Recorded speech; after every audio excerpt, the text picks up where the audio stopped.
So far, we've been focusing on the structure of atoms and molecules, and when we look at the structure of an atom, we're mostly paying attention to the electron structure, and we wind up saying, yeah, there's a positively charged nucleus somewhere way in the middle there. But keep in mind that nucleus is super tiny in size compared to the size of the electron orbitals, and it also contains most of the mass of the electron. So it is worthwhile to zoom in now and take a look at the nucleus itself. So before we get full blown into nuclear structure, it'll be worth it to talk about the nomenclature that we use when thinking about nuclei.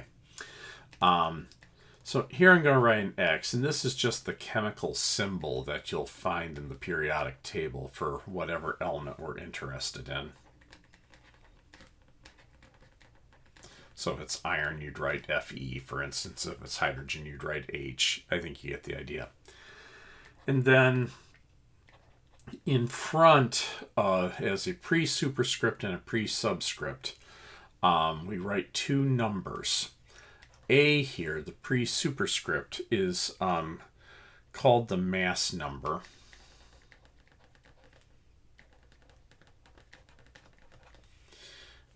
This is the total number of nucleons.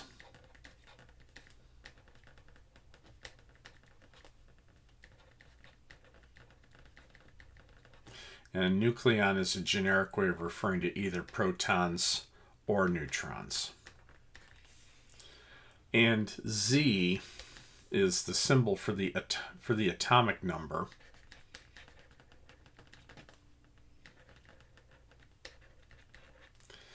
This is just the number. This is just the number of protons.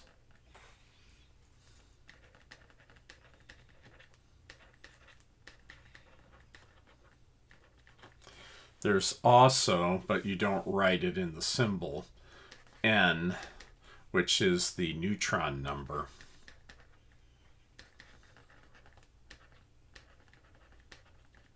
Which is, you guessed it, the number of neutrons.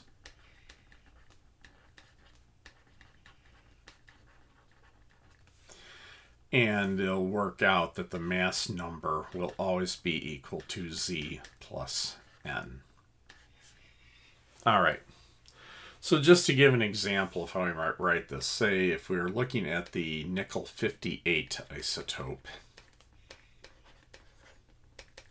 the atomic number of nickel is 28, and then we would put a 58 there. Now, if I need to know the neutron number, you're just expected to subtract 58 minus 28 and get that the neutron number is 30. A proton is just a hydrogen nucleus. So that's that. Now, there are a few special symbols.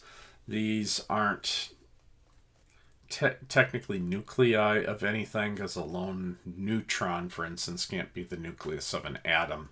But when we do nuclear stoichiometry in a later video, it's helpful to write the neutron as if it were a nucleus, and you use a lowercase n, give it atomic number 0 and mass number 1. And then the electron gets mass number 0 and a quote-unquote atomic number of -1. Electrons don't, electrons aren't even in the same family of particles as protons and neutrons. So this isn't for real. You'd never find the periodic table this way. But this is just done to balance nuclear reactions. And similarly, the positron, which is the positively charged antimatter dual of the electron, so it's not a proton, you would write it like that. But like I said, that's special symbols for nuclear stoichiometry.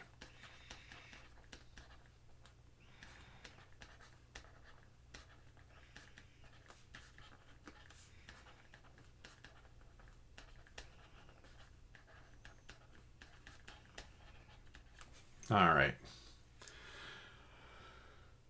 So as far as the nucleus goes, and this isn't strictly correct, but so as far as the structure goes,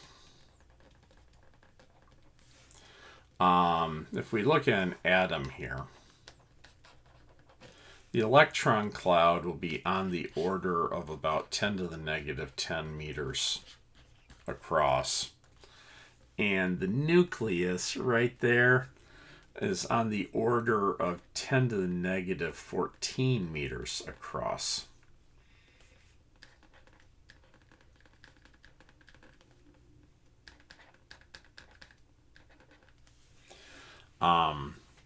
Now, because this gets very tedious to write, femto is the prefix for 10 to the negative 15, so we write this as 10 femtometers. Some people will call a femtometer a Fermi in honor of Enrico Fermi. Now, if we super duper zoom in, so really to the scale I drew this, even this dot I drew for the nucleus is way too big. In fact, no matter how big your monitor is, I can't, 1 pixel would be too much to represent the nucleus. Yet that's where almost all the mass of everything is. And so that's why I say that pretty much that everything you look at around you is pretty much almost entirely empty space. That's because it's all concentrated in these teeny tiny little nuclei. All right. So I did mention the term isotope. So just to properly define that, it's a nucleus with the same atomic number but different neutron number, and thus also the mass number. For example, the 3 isotopes of hydrogen actually have names. Hydrogen would be this. Deuterium, which is hydrogen 2, would be that. And tritium, which is hydrogen 3, would be this. So this is just one. So in our nucleus, it would just be a lone proton. I'll just draw like a little dot like that. There's my proton. Here, this would be a proton hanging out next to a neutron, like so. And this would be like a proton hanging next to 2 neutrons, like so. And you can take this idea up, and it's not strictly correct, but you can visualize the nucleus as a cluster of close packed nucleons. So if you think like a whole bunch of billiard balls and you cram the billiard balls together so they're all touching each other, that's an okay model of the nucleus. I keep saying okay because as a reminder, protons and neutrons themselves are made of smaller particles called quarks. And actually adjacent, a quark in one nucleon is about the same distance from a quark in an adjacent nucleon as it is from one of the quarks to which it's bound with in its own nucleon. So when you're trying to do more careful analyses, there are models where they attempt to just analyze the whole thing as a giant bag of quarks.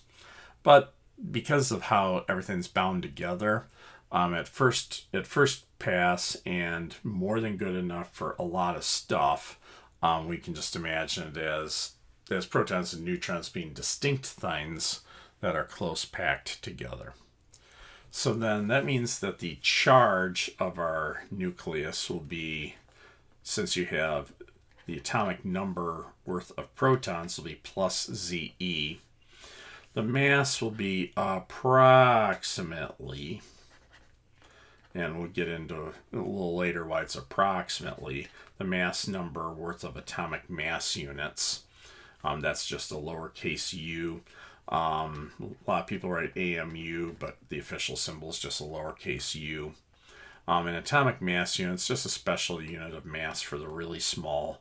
It's 1.6606 times 10 to the negative 26 kilograms.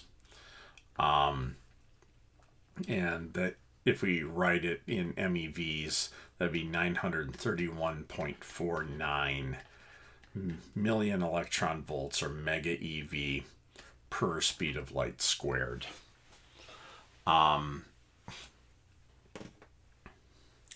The atomic mass unit was initially defined by saying that it's 1/12 the mass of a carbon-12 atom.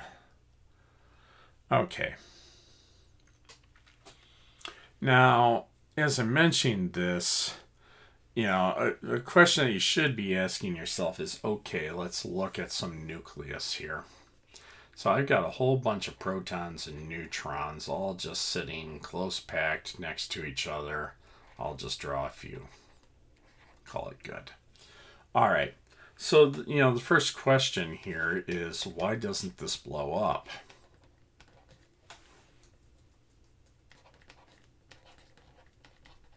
Or why doesn't the nucleus fly apart?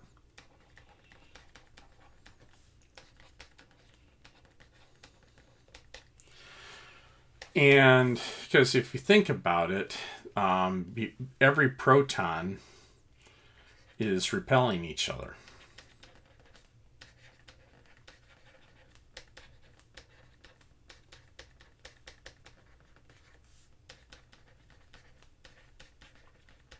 And since the spacing is on the order of 10 to the negative 14 or 10 to the negative 15 meters, that is a really strong force that the electric force is exerting, trying to just blow all the protons apart. And so the answer is, yeah, that is exactly what's going on, but there's another force involved, and it gets cleverly called the strong nuclear force.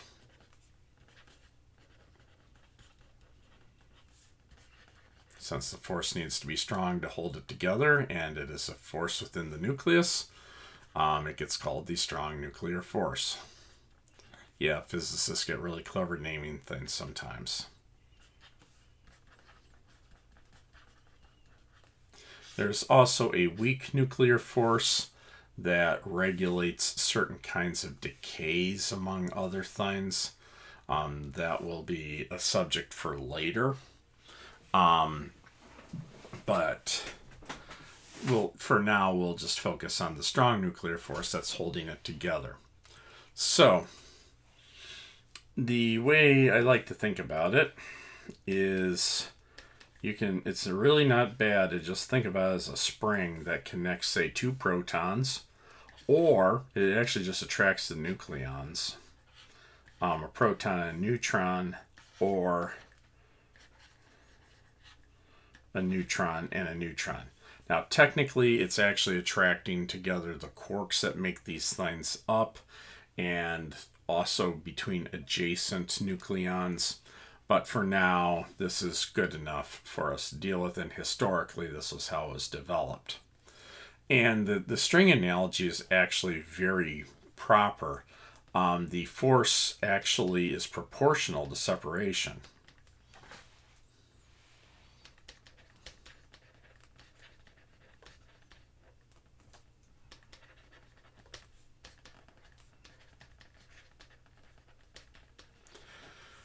So the farther apart two nucleons get, the stronger the force becomes. Oddly enough, but that's how it works. However, the range is limited. If we continue with our spring analogy, the spring would break when the nucleons are about 2 femtometers apart. So I'll just say the force drops to 0 when the separation is about 2 femtometers. So what this means practically is when you have your nucleons packed together in a nucleus, adjacent nucleons attract each other, and actually the nucleons one nucleon over will attract each other, but that's as far as it goes. So if you have a large nucleus, so I'm just going to draw a bunch of nucleons here.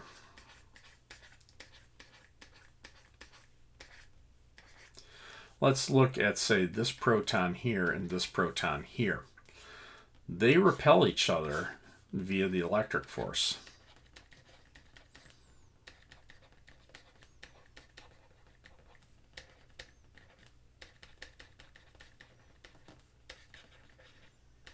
But they're actually too far apart to interact via the strong nuclear force.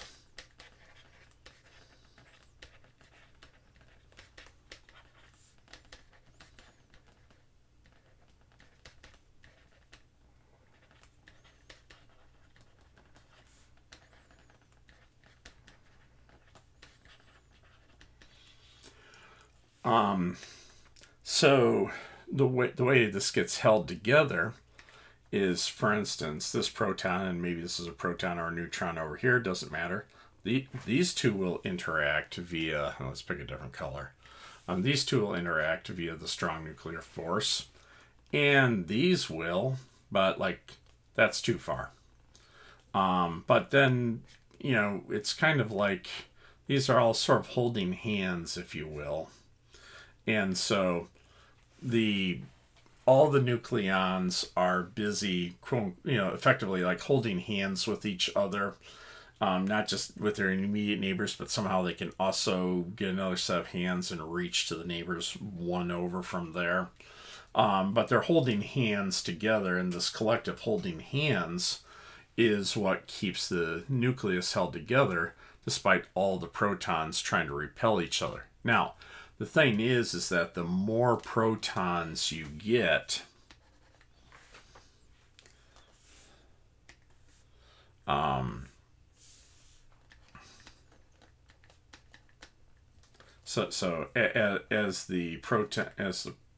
the atomic number increases,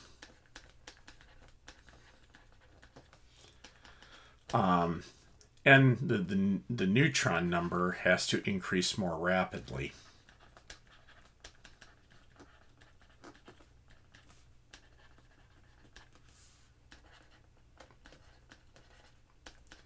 And the point of this is that this increases the average separation between protons.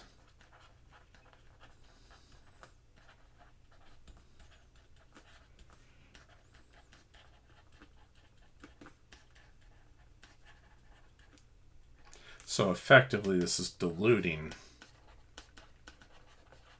the electric force.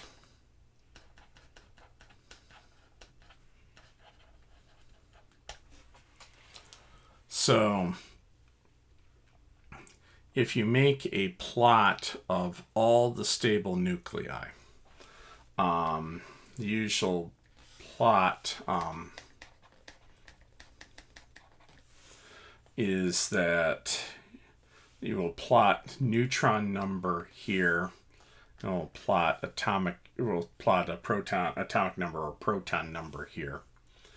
And I'm going to make this the line where they're equal. For up to about atomic number 16, if I plot all of the stable nuclei, they tend to follow right along the n equals z line. And this is because we're at a point where pretty much every nucleon can interact with pretty much every other nucleon via the strong nuclear force. But then once we get bigger than atomic number 16, and the next marker we'll take a look at is 83.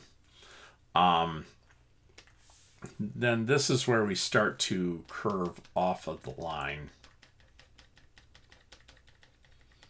like so. So here I'm just plotting all the stable isotopes. Now the unstable isotopes that all the isotopes we've ever made kind of hang out in a band around this. But bismuth seems to be the end of the line for stability. That's atomic number 83.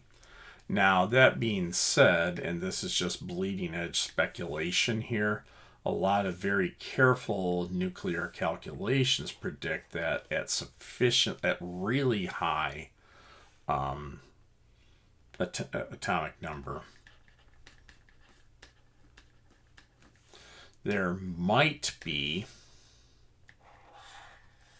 oops, I should do that in blue. There might be what's called an island of stability up here.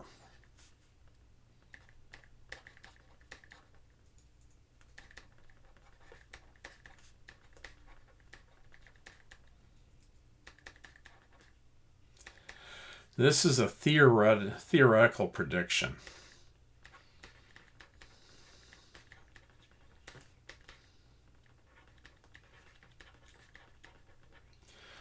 We've never actually been able to synthesize any nuclei that have a sufficiently high atomic number for us to then see if they'll hang around and not decay. But that is sort of a watch this space. So we've never seen it.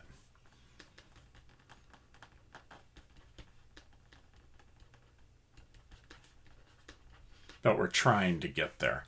But right now we have not been able to synthesize anything up in the ballpark of the predicted really high numbers of protons. But it's an important test of our understanding of the strong nuclear force. Okay. So with that, depending on where you are in an atomic number, there are different models of nuclear structure. There's the shell model, the drop model, the bag model, stuff like that. I'm just going to present the shell model. This works good for lower atomic numbers.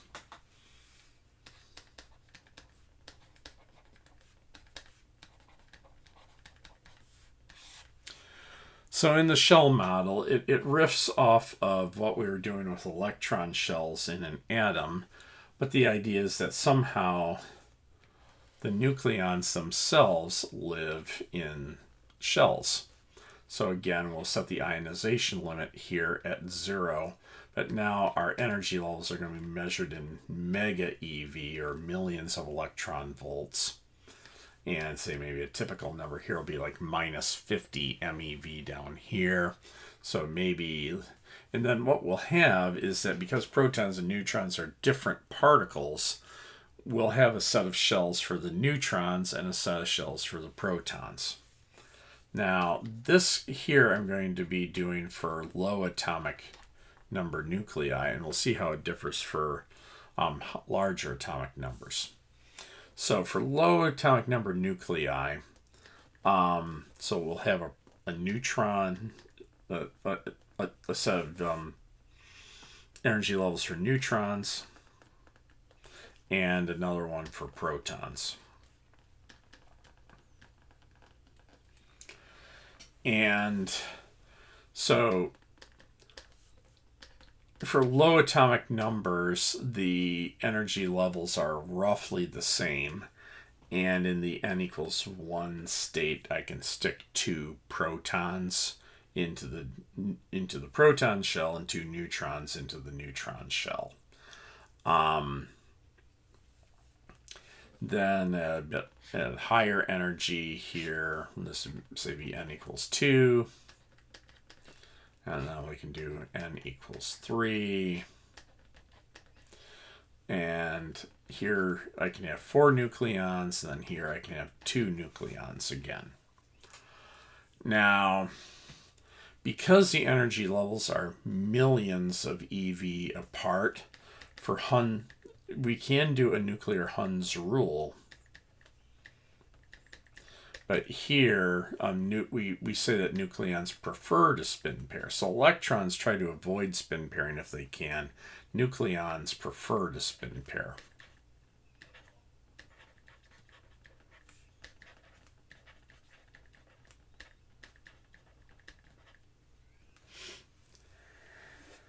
All right. So if we're thinking about stability here, let's go and take a look at, let's say, the structure for carbon 12. For carbon 12. So for carbon 12, if I just go ahead and plot those levels, I can stick 2 here, 4 here, 2 there. This just comes from detailed nuclear calculations.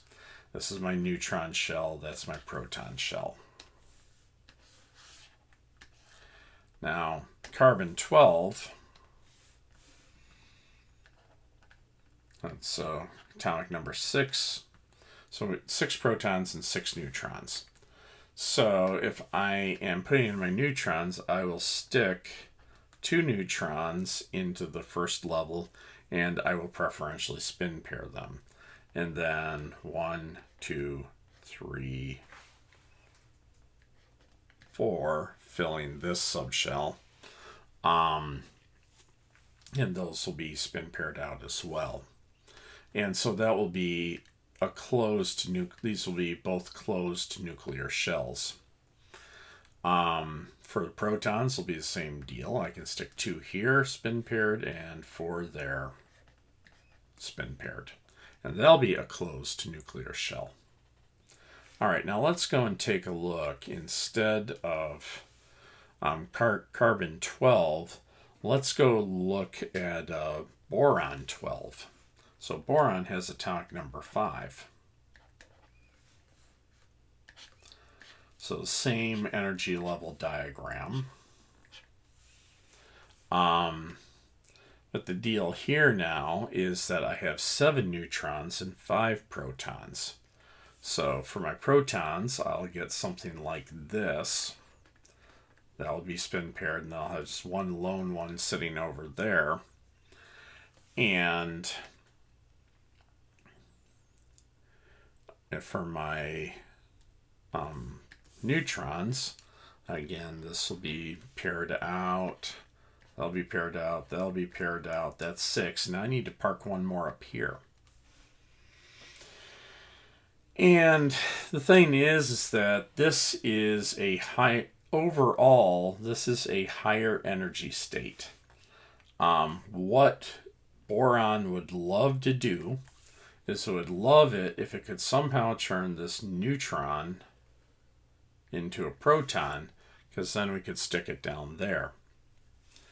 And similarly, if we go take a look at nitrogen 12. So nitrogen has 7 protons. So that's my neutron shell, my proton shell. Doink, doink, doink, doink, doink, doink.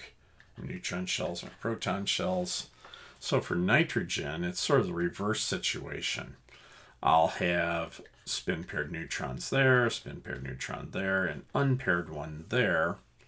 And then my protons are going to be spin paired pair there, 2 spin paired pairs here, and then a valence proton sitting out there.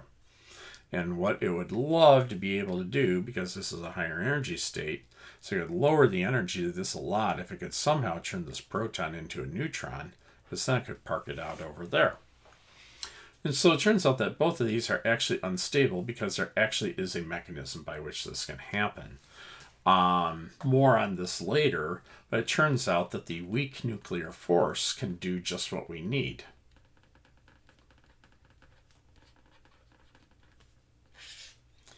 It can turn a neutron into a proton, or it can turn a proton into a neutron. Other little pieces, parts will go flying out when that happens. But it turns out that the weak nuclear force will allow this to happen. So as a result, boron 12 and nitrogen 12 are both unstable.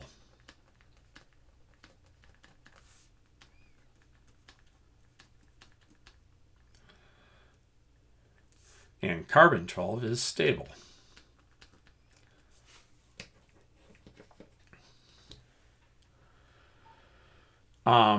Now, when we get to the world of high atomic numbers,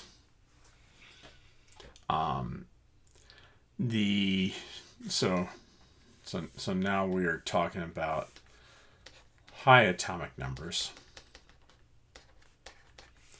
If I do the same kind of diagram here, so here's my neutrons, here's my protons, the neutron energy levels will look, something like, I don't know, this. This is more schematic than anything.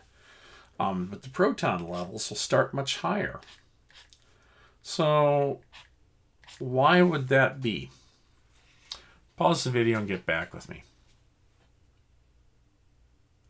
Yeah, it's because of the electric force. The protons are trying to rip themselves, rip the nucleus apart.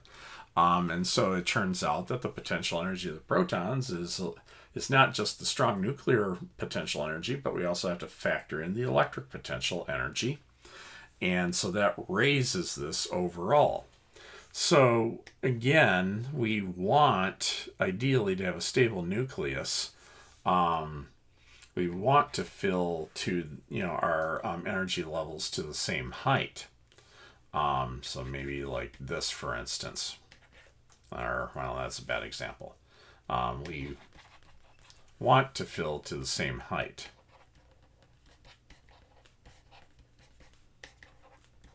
Or same energy. So as a result, we will have more neutrons than we do protons in a high Z nucleus. So that's another way that we can go ahead and think about that. All right. Also, in thinking about the stability of this, we can, the usual figure of merit for stability, so it's called the binding energy per nucleon. So for this, we need to start with what the binding energy is. So this amounts to the what happens when you factor in strong nuclear potential energy and electric potential energy for the protons.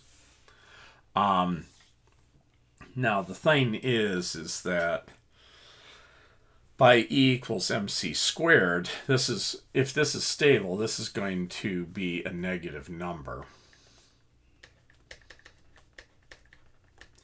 And so by E equals mc squared, this will mean that the mass of the nucleus will weigh less than the mass of the constituent protons and neutrons. And while we're at it, we can factor in the electrons, not that matters that much.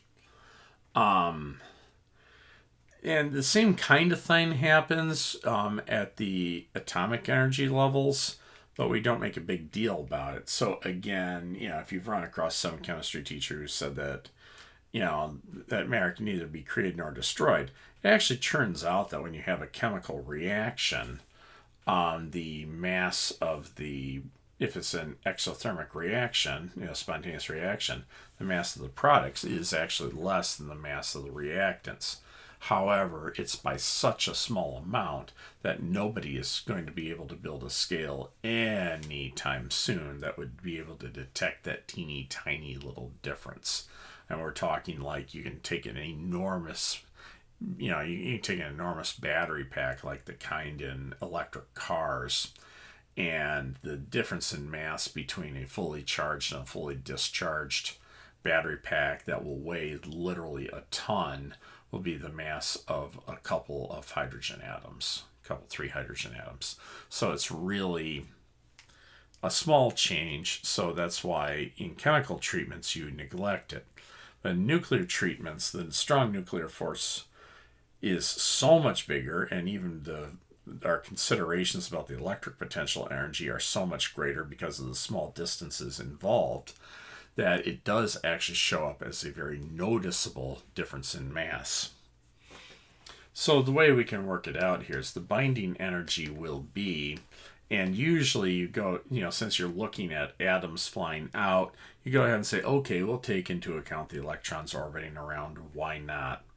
So it'll be the atomic number times the mass of the hydrogen atom, so that accounts for the protons and the electrons, plus the neutron mass times the mass of the neutron, minus whatever the mass of the atom is, the number you find in the periodic table. Now, usually, you're probably going to do all this in atomic mass units. And so, once you do the E equals mc squared business, you'll probably just be multiplying this by 931.49 MeV per atomic mass unit to get the binding energy. So let's go ahead and find the binding energy per nucleon for iron 56. And why iron 56? This turns out to be the most stable nucleus.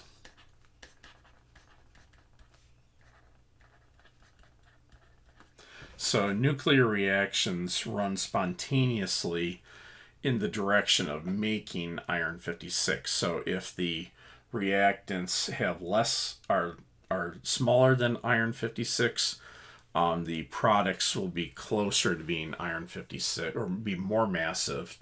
That will be the stable direction. Whereas on the other hand, say if you have some nucleus that's more massive than iron 56, like say uranium 235 or something, it will want to break apart into smaller pieces so that those pieces will be closer to being like iron 56. All right, so let's go and work it out for iron 56. We'll first work out the binding energy and then the binding energy per nucleon, which is the usual measure you have because the binding energy will just go up with the number of nucleons. So in this case here, the binding energy is going to be, well, the atomic number is 26 and the mass of a hydrogen atom is 1.00794 atomic mass units. The neutron number, that's going to be the mass number minus the proton number, so that's 56 minus 26 is 30. The mass of a neutron is 1.007276 atomic mass units. Okay, the mass of iron 56 itself is 55.845 atomic mass units. And then we will ultimately multiply this by 931.49 MeV per atomic mass unit to do the whole E equals mc squared thing.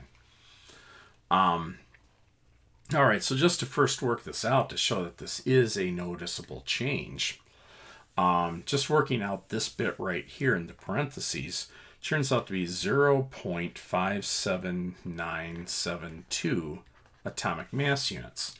So in other words, the mass of iron 56 is about over half the mass of a hydrogen atom less than the 26 protons and 30 neutrons that make it up.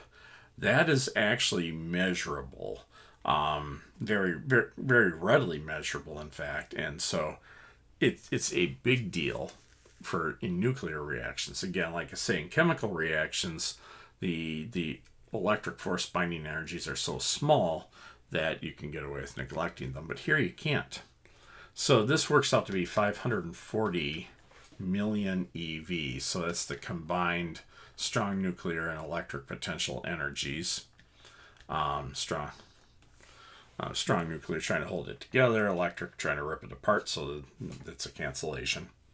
And so then the binding energy per nucleon will be 540 MeV over the mass number, which is 56. That works out to be 9.64 MeV per nucleon. And this is the most stable nucleus. As you go either to lower or higher atomic number, this binding energy per nucleon will become a smaller number. All right. And so this does actually give rise to a very interesting question then. If iron 56 is the most stable thing there is, how is it that we literally have anything like, say, gold to make jewelry with or something like that? I'm glad you asked. The answer to that is a type 2 supernova.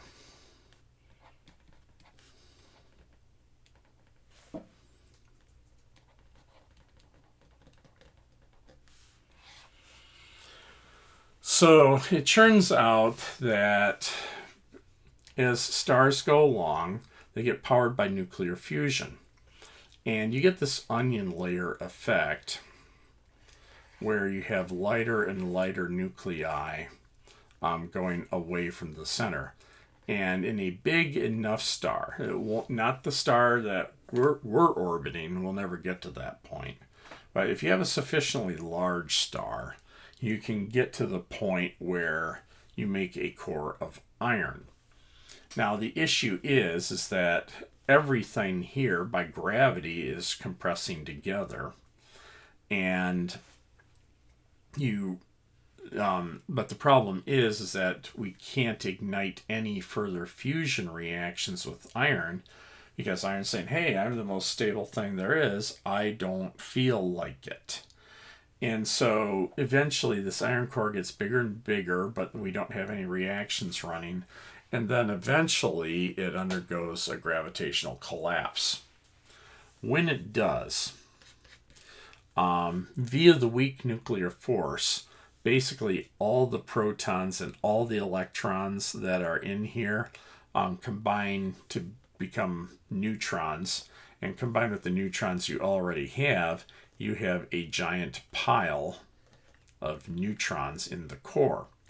Now the thing is that this neutron core shrunk super fast, and so there's actually some space here. So what happens is that this matter here is falling in. Now it turns out that when the neutron core shrinks, it overdoes it, and so it rebounds back out after it overshrank. During the collision, the collision here will actually be able to input energy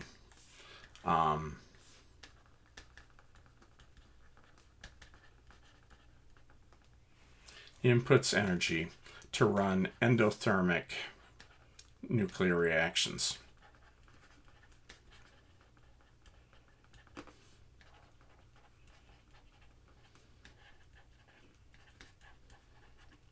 So this is where you can synthesize things.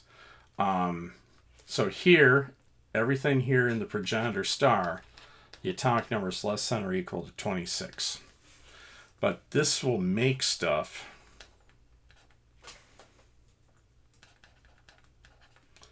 with atomic number greater than 26.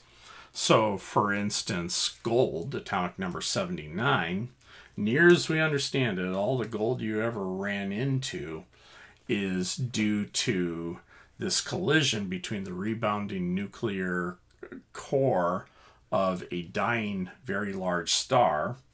And also, by the way, this star is going to blow up and it'll look really awesome, and you create a thing called a supernova in the process. But during the collision, the material falling in meets with the neutron core rebounding out. The input of energy from the collision is what drives nucleosynthesis for everything bigger. So all the gold on Earth, the gold in your jewelry, anything like that, that all came at some point from a very large dying star that died as a type 2 supernova. And then eventually you had a big pile of dust lying around, dust and unused hydrogen and whatnot. And eventually the stellar accretion process occurred again and made this star. But we have the leftovers from some of this stuff, and that's where we end up with literally everything in the table with elements higher than 26. So just something to think about the next time you put on your jewelry. All right, that'll do it for here. We'll continue to pick up our treatment of nuclear physics going forward. So we'll catch you over there.